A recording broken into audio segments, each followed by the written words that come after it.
SIR নিয়ে যে পরিস্থিতি, যে কাণ্ড চলছে, এবং সঙ্গে পশ্চিমবঙ্গের বাইরে যেসব পরিযায়ী শ্রমিক কাজের জন্য পশ্চিমবঙ্গের বাইরে আসা, সেই নিয়েও যে প্রবলেম চলছে, সেই সব নিয়ে কিছু কথা।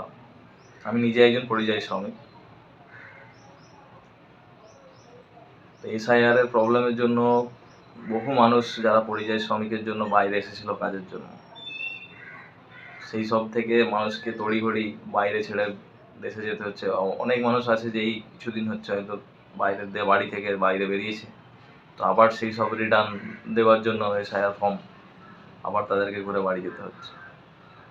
তো এই যে সমস্যার সম্মুখীন, আর অধিকাংশ যেগুলো দেখা যাচ্ছে যে সংখ্যালঘু মানুষের ওপর এক্সট্রা টর্চার।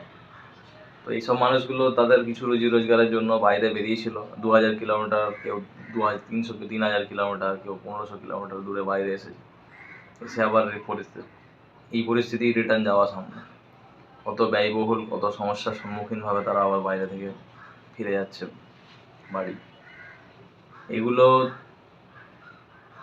কিছু রাজনৈতিক দল তারা এইগুলো সম্বন্ধে নিয়ে তারা সেই মকার ফায়দা তুলবে নিঃসন্দেহে। কিন্তু সাধারণ মানুষ যে পরিস্থিতির মধ্যে দিয়ে যাচ্ছে, তারা কি পরিস্থিতির মধ্যে রয়েছে, এগুলো সম্বন্ধে তারা কেউ কোনোদিন চেষ্টাও করেনি জানার জন্য, যে তারা কীরকম পরিস্থিতির মধ্যে তারা দিন কাটাচ্ছে। শুধুমাত্র কিছু শ্রেণীর মানুষ, সংখ্যালঘু শ্রেণীর মানুষদের হালাত খারাপ করার জন্য এগুলো জেনে বুঝে অপচেষ্টা হচ্ছে, যে তাদেরকে পেরেশানি করার জন্য, তাদেরকে লিস্ট থেকে বাদ দেওয়ার জন্য, তাদেরকে ভোটার লিস্ট থেকে বের করে দেওয়ার জন্য, যাতে ভোট না দিতে পারে। আর সেই ভোট না পেরে বিজেপির যাতে সুবিধা হয়। এতে নিঃসন্দেহে তৃণমূল এবং বিজেপি দুইয়ের সুবিধা হবে। আমাদের ধারণা যে তৃণমূল বিজেপির ভয় দেখিয়ে শুধুমাত্র মুসলিম ভোট নেওয়ার জন্য রেডি হয়ে রয়েছে, কিন্তু এটাও জানতে হবে যে তৃণমূল অ্যাকচুয়ালি বিজেপির বি টিম। তো সেই বিজেপি কোনোদিনই তৃণমূলের সাপোর্ট সামনাসামনি করেনি, কিন্তু তৃণমূল বিজেপির সাপোর্ট কন্টিনিউ করে আসছে,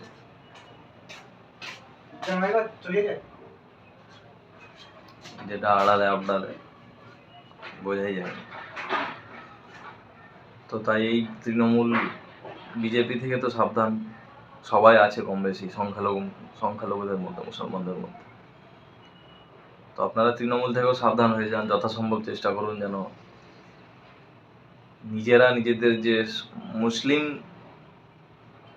মুসলিম ফেভারেবল যেসব দলগুলো, যেমন এইমিম, আইএসএফ, এসডিপিআই বা ডাব্লিউপিআই, এদের সঙ্গবদ্ধ এরা যদি জোট হয়ে যদি ভোট করে, তো এদেরকে ভোট দিন। তৃণমূল থেকে সরে যান, এরা হচ্ছে ধাপ্পাবাজ, আপনাদেরকেই বুঝিয়ে সুঝিয়ে আপনাদেরই ভোট নেবে, আবার আপনাদের পিঠ পেছনে ছুরি মারবে। এদের অভ্যেসটা হচ্ছে শুরু থেকে এরকম। যে কংগ্রেস, সেই তৃণমূল, সেই বিজেপি, সবাই সমান, কেউ ভালো না। নামমাত্র শুধু কি মুসলিম দরদি, আজ আদতে কেউ মুসলিম দরদি নয়, মুসলিম বিরোধী সবাই, মুসলমান দরদি কেউ নয়। তো আপনারা সাবধান হন। এই তৃণমূল, বিজেপি, কংগ্রেস, সিপিএম সব এক দলেরই লোক, এদের থেকে সাবধান। এরা শুধুমাত্র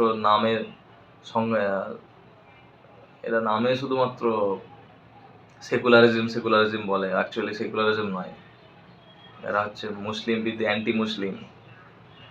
বিদ্বেষী। এরা কোনোদিনই মুসলিম সাপোর্টেড দল নয়। এরা মুসলিম সাপোর্টেড যদি দল হতে থাকে, একমাত্র সেগুলো হচ্ছে এসডিপিআই, ডাব্লিউপিআই, এইমিম, আইএসএফ।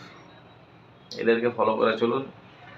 এরপরে এরাও যদি সেখানে ধাপ্পাবাজি করে, সেখানে কিছু বলার থাকবে না, তার হিসাবে একমাত্র আল্লাহ নেবেন, তাছাড়া আর কেউ সাধারণ মানুষের পক্ষে সম্ভব না। কারণ এদের দলের প্রধান হচ্ছে মুসলমান। সেই মুসলমান যদি মুসলমান জাতি সাধারণ মানুষের উপর যদি ধাপ্পাবাজি করে, সেখানে বলার আর কিছু থাকবে না। তাই তবু আল্লাহর প্রতি ভরসা করে আপনারা ভোট দিন। এইসব দলগুলোকেও দরকার, যারা যেন সংঘবদ্ধভাবে, জোটভাবে যেন সামনে বিধানসভা ভোট বা আসন্ন সামনে 2029 লোকসভা ভোটের জন্য এখন থেকে যেন প্রস্তুতি নেয়, যে আমরা মুসলিম হয়ে যেন একজোট হয়ে আমরা যেন লড়তে পারি। কারণ পরিস্থিতি বিশাল ঘোরতর অবস্থা মুসলমানদের জন্য।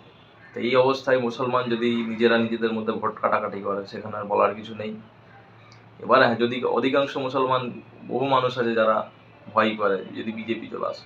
বিজেপি না এসে এখন কি হচ্ছে, পশ্চিমবঙ্গে শুধুমাত্র এখন মুসলমানদের একটাই খালি অ্যালাউড রয়েছে, সেটা হচ্ছে যে অন্যান্য বিজেপি শাসিত রাজ্যে যেমন কি গরু জবাই করা নিষিদ্ধ, কিন্তু পশ্চিমবঙ্গে সেই গরু জবাই করা নিষিদ্ধ নয়, বাস সেটাই তফাৎ। বাকি মব লিঞ্চিং শুরু হয়ে গেছে পশ্চিমবঙ্গে, বিভিন্ন জায়গায় মুসলিম অ্যান্টি মুসলিম পোস্টার সেও শুরু হয়ে গেছে, মুসলিম ধরপাকড় সেও শুরু হয়ে গেছে। বাকি তো মুসলিম কোনো চাকরি বাকরির দিক থেকেও পেছনে ঠেলে দিচ্ছে, পেছনে অলরেডি ছিল, আরও পেছনে ঠেলে দিচ্ছে এবং ভবিষ্যতেও আরও ঠেলে দেবে। মুসলিম বিধায়ক, মুসলিম এমপি, মুসলিম পঞ্চায়েত মেম্বার, মুসলিম পঞ্চায়েত সমিতির মেম্বার দিনে দিনে সংখ্যায় কম ছিল, আরও কমের দিকে আসছে। আর এটার সঙ্গে কমপ্লিট প্ল্যানিং, অন্য কিচ্ছু নেই। এরা তৃণমূল শুধুমাত্র বিজেপি জুজু দেখিয়ে মুসলিম ভোটগুলোকে নিচ্ছে এবং আবার মুসলমানদের বিরুদ্ধেই কাজে লাগাচ্ছে। তাই আপনারা সাবধান হন, এই মুসলিম বিরোধী দলগুলো থেকে সাবধান হন এবং আহ্বান করুন যেন এই মুসলমান যে কটা মুসলিম দল আছে সেইগুলো যেন জোটবদ্ধভাবে যেন ভোট করে। দয়া করে সিপিএম কংগ্রেস এদেরকে জড়াবেন না, এদের উপর ভরসা করবেন না, না সিপিএম, না তৃণমূল, না কংগ্রেস। আপনারা যদি জোট করতেই হয়, এসডিপিআই, ডাব্লিউপিআই, এইমিম, আইএস, এদের একসঙ্গে আপনারা জোট করুন। আমরা চেষ্টা করব ইনশাআল্লাহ, এই দলগুলোকেই প্রেফার করব, এই দলগুলোকেই যেন ভোট দেওয়ার চেষ্টা করব। তৃণমূল, বিজেপি, সিপিএম, কংগ্রেস এদেরকে বোধহয় করে ভোট দেবেন না। এরা সকলে মিলেই মুসলমান বিরোধী, কেউ প্রকাশ্যে, কেউ পেছনে। তাই এদেরকে ভরসা করা কোনো মতেই যাবে না। এরা হচ্ছে ভরসাযোগ্য নয়, এটা মানুষের ভরসা দিয়ে ভরসা ভেঙে দেওয়ার নাম্বার 1 দল এরা। এদের থেকে সাবধান। আর মুসলমান ভাই নিজেরা নিজেদের মধ্যে মারামারি করবেন না শুধুমাত্র দলবাজির জন্য।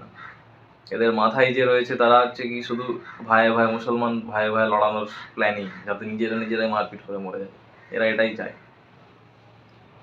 এটাই চাই যে এরা কোনোদিন মুসলমান যেন এক সীমায়, এক লাইনে না চলে আসতে পারে। এরা যেন একে অপরের মধ্যে সবসময় লড়াই দাঙ্গাবাজ করতেই থাকে। এরা এটাই চাই, কারণ এরা জানে যে মুসলিম এক হয়ে গেলে কোনোদিন আমাদের পক্ষে এদেরকে ভাঙা সম্ভব হবে না।